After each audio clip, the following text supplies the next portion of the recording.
ഹരി മയക്കം വിട്ട് കണ്ണുകൾ തുറക്കുമ്പോൾ റൂമിൽ ആരും ഉണ്ടായിരുന്നില്ല. അമ്മയും നീരജാൻ്റെയും വല്യമ്മച്ചിയും എവിടെ പോയി? പതിയെ ബെഡിൽ നിന്നും എഴുന്നേറ്റിരുന്നു. അകത്തേക്ക് അരുണ കയറി വന്നതും അവൻ തലയെത്തിച്ച് പുറത്തേക്ക് നോക്കി. അരുണ, മോള് നിഷ ഇവിടെ?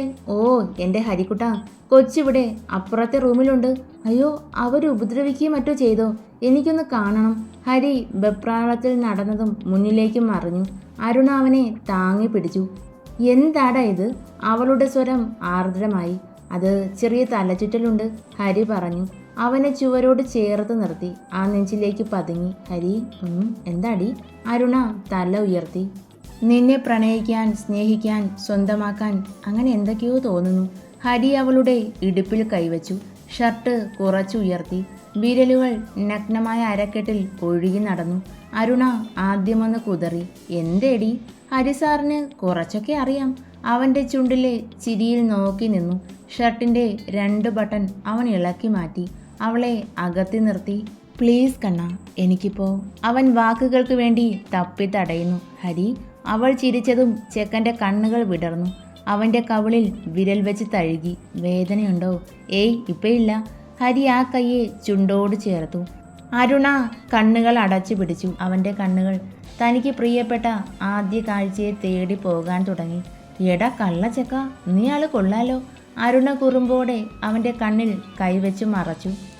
പ്ലീസ് കണ്ണ, എൻ്റെ അരുവല്ലേ. അവൾ കൈമാറ്റി. ഹരി, ഞാൻ ചോദിക്കണം എന്ന് കരുതിയിരിക്കുമായിരുന്നു.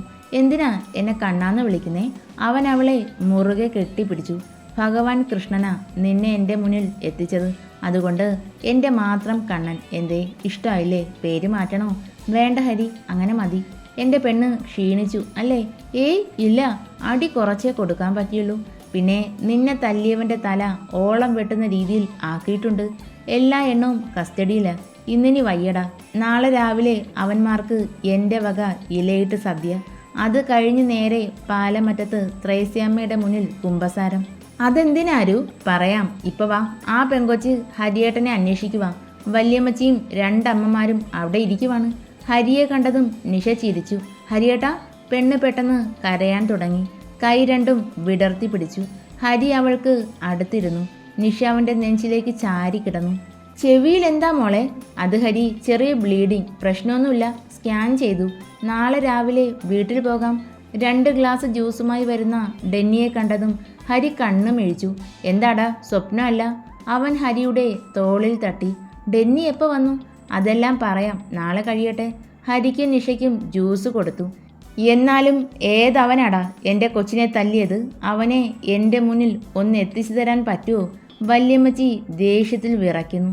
നിഷ വേദനയോടെ ഡെന്നിയെയും അരുണയെയും മാറി മാറി നോക്കി.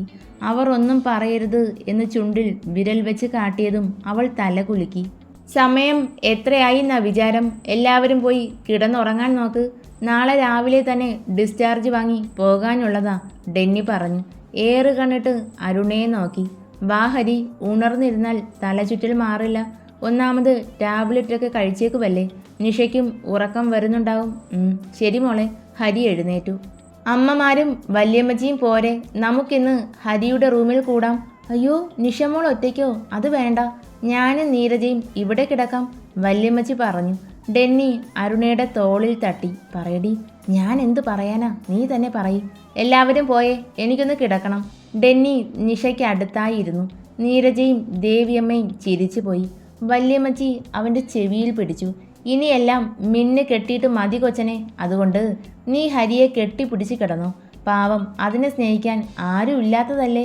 ഹരി അരുണയെ നോക്കി ചുണ്ട് നനച്ചു. ഞങ്ങളുടെ മിന്നുകെട്ട് കഴിഞ്ഞതാ അല്ലേ ആനി? അവളുടെ കഴുത്തിൽ കിടന്ന മാല അവൻ പുറത്തേക്കിട്ടു.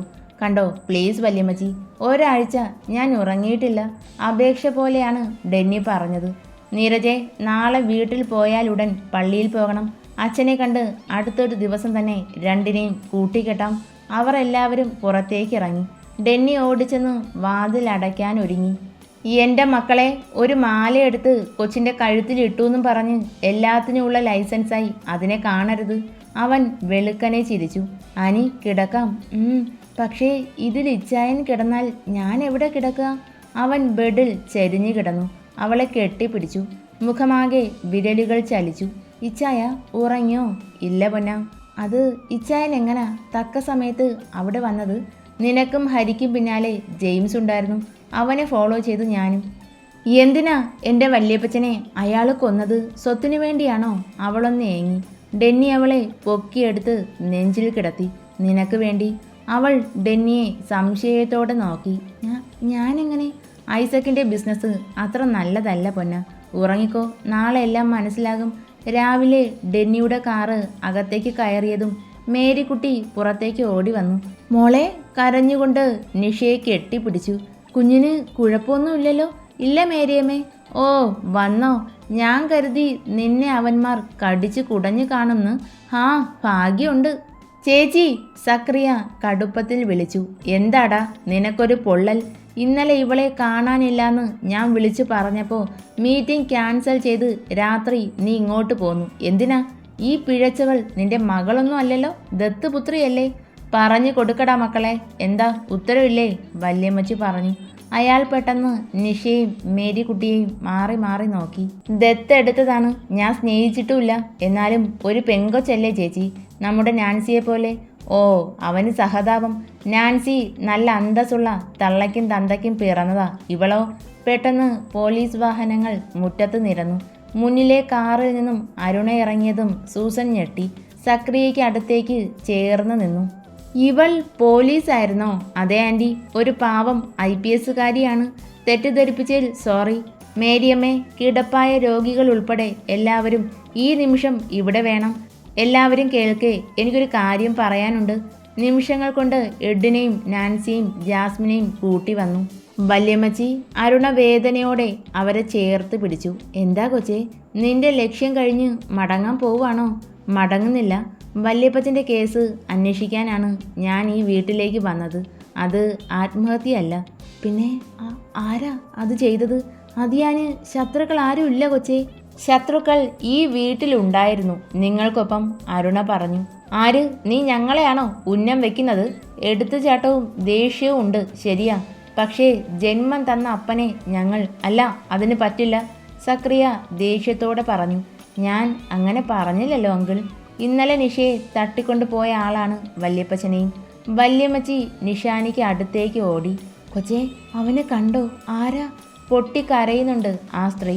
നിഷ വായിൽ അമർത്തി പിടിച്ച് ഡെന്നിയുടെ നെഞ്ചിൽ മുഖം ഒളിപ്പിച്ചു. ഇച്ചായ. സത്യ, അവരെ ഇങ്ങ് കൊണ്ടുവാ. എല്ലാവരുടെയും കണ്ണുകൾ ജീപ്പിൽ നിന്ന് ഇറങ്ങി വരുന്ന 2 പേരിലാണ്.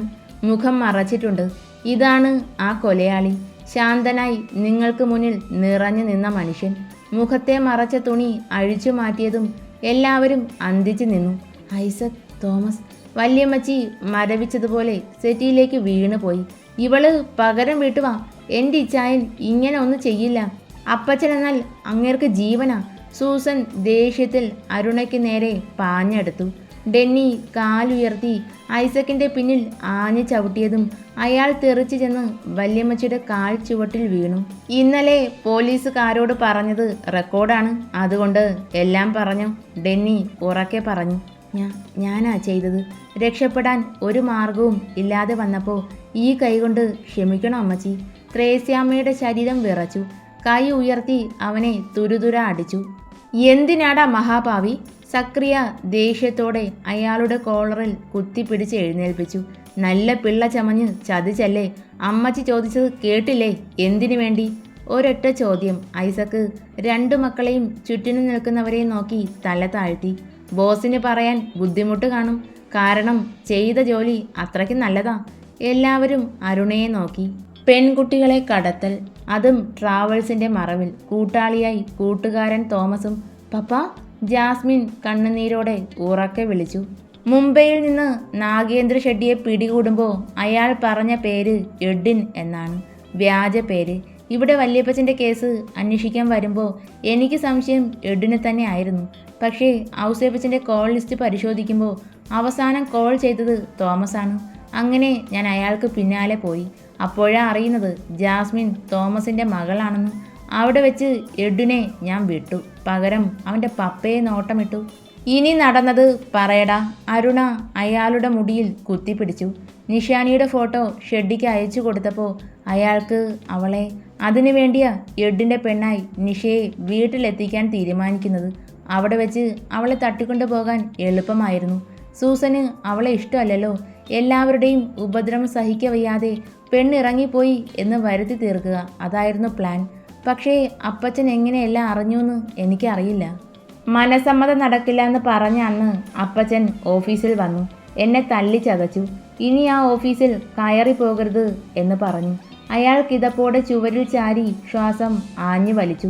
എന്നെയും അമ്മയും വല്യപ്പച്ചൻ വിളിച്ചു. ഞങ്ങളെ കണ്ട് എല്ലാം പറയുമെന്ന് നീ ഭയന്നു അല്ലേടാ? ഡെന്നി ചോദിച്ചു. പിറ്റേന്ന് മുംബൈക്ക് ടിക്കറ്റ് ബുക്ക് ചെയ്തു. അത് തടയാൻ ഒരു മാർഗവും ഇല്ലായിരുന്നു.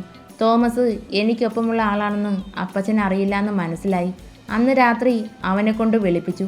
അത്യാവശ്യമായി കാണണമെന്ന് തോമസ് പറഞ്ഞപ്പോൾ 9 മണിക്കാണ് ഫ്ലൈറ്റ്. വെളുപ്പിന് 5 മണിക്ക് റബ്ബർ ഷീറ്റ് അടിക്കുന്ന ഷെഡിൽ വരാമെന്ന് അപ്പച്ചൻ പറഞ്ഞു. അവിടെ വെച്ച് ഞങ്ങൾ വല്യമ്മച്ചി ചെവി രണ്ടും പൊത്തിപ്പിടിച്ചു. മതി, നിർത്ത്, നന്ദി കെട്ടവനെ. നിന്നെ ഞാൻ സ്നേഹിച്ചതുപോലെ എൻ്റെ മകനെ ഞാൻ സ്നേഹിച്ചിട്ടും വിശ്വസിച്ചിട്ടുമില്ല, അറിയോ? അവർ ഉറക്കെ അലറി. അമ്മച്ചി, മേരിക്കുട്ടി അവരെ പൊതിഞ്ഞു പിടിച്ചു. എനിക്കൊന്ന് കിടക്കണം. ഇതൊക്കെ കണ്ടും കേട്ടും ജീവിക്കുന്നതിനേക്കാൾ മരിക്കുന്നതാ കൊച്ചെ നല്ലത്. റൂമിലേക്ക് നടക്കും മുന്നേ നിഷയെ നോക്കി. ഡെന്നിയെ ചുറ്റിപ്പിടിച്ച് അവൾ കരയുന്നുണ്ട്. ഒരു കാര്യം എല്ലാവരോടും കൂടി പറയുക, നിഷാനി ഞങ്ങളുടെ കൊച്ച. അവളുടെ മിന്നുകെട്ട് ഉടനെ കാണും. ദേ ചെക്കൻ എൻ്റെ സാമുവലിൻ്റെ മകനും. ഇഷ്ടമുള്ളവർക്ക് ഇവിടെ നിൽക്കാം, ഇല്ലാത്തവർക്ക് ഈ നിമിഷം പോകാം. പിന്നെ ഈ പടി ചവിട്ടിയേക്കരുത്. സത്യ, അവനെ ഇങ്ങ് കൊണ്ടുവാ. സെബാനെ കണ്ടതും എഡിൻ സെറ്റിയിലിരുന്ന് ഞെളിപിരി കൊണ്ടു. നിനക്ക് ഇവനെ അറിയോ? അരുണ എഡിന് മുന്നിൽ നിന്ന് ചോദിച്ചു. ഞാൻ വിക്കണ്ട. 2 ദിവസം മുന്നേ നിന്റെ റൂമിൽ നിന്ന് ഒരു പാക്കറ്റ് മമ്മിക്ക് കിട്ടി. അത് മമ്മി എൻ്റെ കയ്യിലാ തന്നത്. ഇനി പറ. എനിക്ക് അത് എത്തിച്ചു തരുന്നത് സെബാന. ഡെന്നി ഉറക്കെ ചിരിച്ചു. സൂപ്പർ. എടാ മണ്ട, ഇവൻ നിന്റെ അപ്പൻ്റെ വളർത്തു നായ, അറിയോ നിനക്ക്? ഇല്ല. പറഞ്ഞു കൊടുക്കടാ. ഡെന്നി സെബാൻ്റെ കഴുത്തിൽ കുത്തിപ്പിടിച്ചു. അത് ഐസക് സാറ് പറഞ്ഞിട്ടാ. ഇവൻ എപ്പോഴും ട്രാവൽസിലിരുന്നാൽ ഉദ്ദേശിച്ച കാര്യം നടക്കില്ല. അതുകൊണ്ട് എഡിൻ വേദന മറന്ന് ചാടി എഴുന്നേറ്റു. എന്താ നീ പറഞ്ഞേ? എന്നെ ഇങ്ങനെ ആക്കിയത്? അവൻ ഐസക്കിനെ രൂക്ഷമായി നോക്കി. ദുഷ്ട, നീയൊക്കെ സ്വന്തം കാര്യം നേടാൻ വേണ്ടി എൻ്റെ ജീവിതം നശിപ്പിച്ചു അല്ലേ? നടുവിന് കൈ താങ്ങിക്കൊണ്ട് ഐസക്കിൻ്റെ കവിളിൽ ആഞ്ഞടിച്ചു. എല്ലാവരും ഒരു നിമിഷം സ്തംഭിച്ചു നിന്നു. അയാൾ കവിൾ പൊത്തിപ്പിടിച്ചു. കണ്ണുകൾ നിറഞ്ഞു. എന്നാലും നിങ്ങൾ ഈ ഒരു കാര്യം ചെയ്തല്ലോ. പപ്പയാന്ന് പറയാൻ തന്നെ അറപ്പ് തോന്നുന്നു. എഡിൻ അയാൾക്ക് നേരെ വീണ്ടും കൈ ഉയർത്തി. കഴിയില്ല എനിക്ക്. പൊയ്ക്കോ. ഇനി നിങ്ങൾക്ക് ഭാര്യയും മക്കളുമില്ല. സൂസൻ എല്ലാം കണ്ട് തകർന്നിരുന്നു. കണ്ണുകൾ തുറക്കുന്നു അടയ്ക്കുന്നു, അത്രമാത്രം. ഡെന്നി ഐസക്കിനെ നോക്കി പുച്ഛത്തോടെ ചിരിച്ചു. മകൻ്റെ കയ്യിൽ നിന്നും അടി മേടിച്ചു. ഇതിൽ പര നാണക്കേട് തനിക്കിനി വരാനില്ല. പോലീസ് വാഹനം അവിടെ നിന്നും പോയി. വല്യമ്മച്ചി സങ്കടത്തോടെ ഔസേപ്പച്ചൻ്റെ ഫോട്ടോ നെഞ്ചോട് അടക്കി പിടിച്ചു. നിങ്ങളും ചെയ്തു ഒരു ചെറിയ തെറ്റ്, പക്ഷെ കർത്താവ് ശിക്ഷിച്ചു. അതാണ് പറയുന്നത്, മുകളിൽ ഒരുവൻ എല്ലാം കാണുന്നുണ്ടെന്ന്. മരണവീട് പോലെ മൂകമായ അന്തരീക്ഷം. എല്ലാം താൻ കാരണമാണ് എന്ന് പറഞ്ഞ് അവളും സ്വയം ശപിക്കുന്നു.